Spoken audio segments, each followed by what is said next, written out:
గురువులకు ఎంతో మంది శిష్యులు ఉంటారు. చేసుకున్నటువంటి శిష్యులంతా ఉత్తములేనా? ప్రశ్న ఇది. లేదు. చాలా మంది అవకాశవాదులు ఉంటారు, పిల్లి మొక్కులు మొక్కే శిష్యులు ఉంటారు. ఎట్లా వాళ్ళని ఎట్లా తెలుసుకోవాలి మనము? స్వామి స్వామి స్వామి స్వామి అంటుంటారు, నమస్కారం స్వామి నమస్కారం స్వామి అంటుంటారు. నమస్కారం చేసిందే, స్వామికి వేడుకునిందే.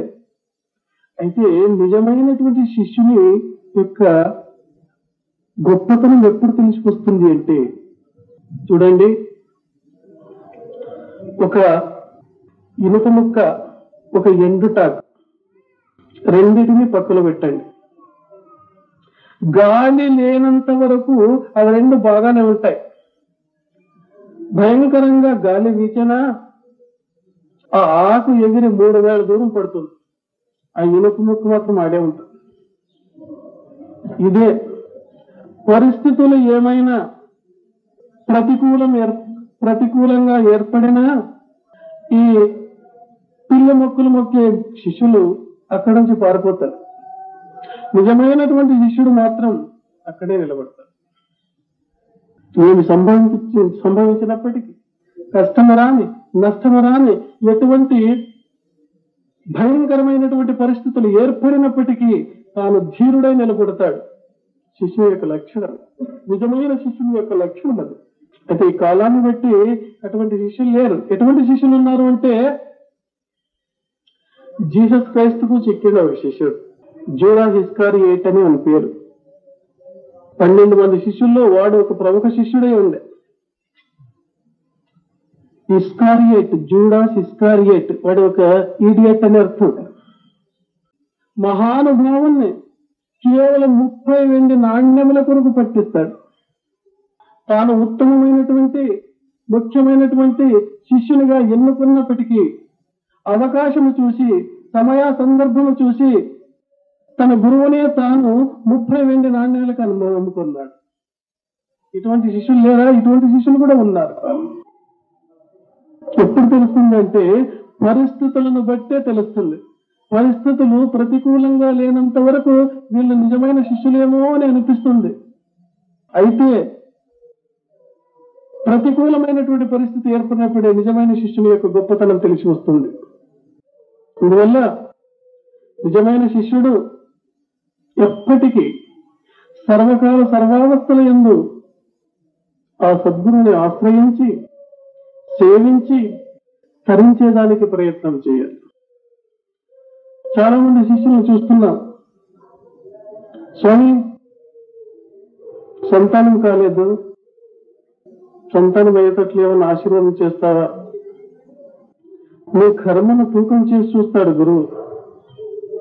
ఒక 6 నెలలు చూస్తాడు, ఒక 8 నెలలు, సంవత్సరం చూస్తాడు. స్వామి ఏమి ఆశీర్వాదం ఇవ్వలేదు.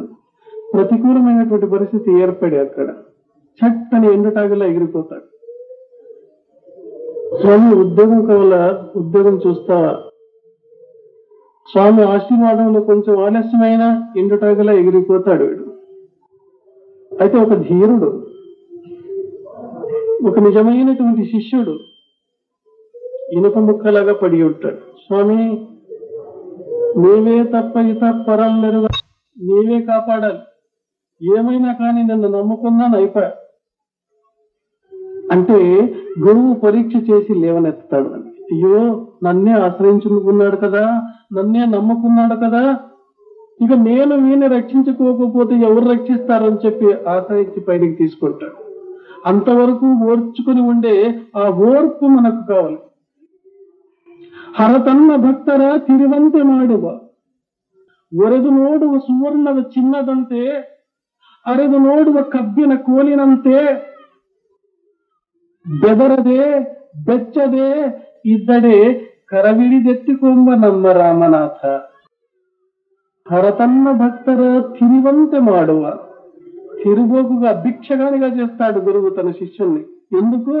వారిలో ఆ భక్తి, ఆ ప్రపత్తి, ఆ ఓపిక అన్నటువంటి ఉన్నాయా లేదని పరీక్ష చేస్తాడు.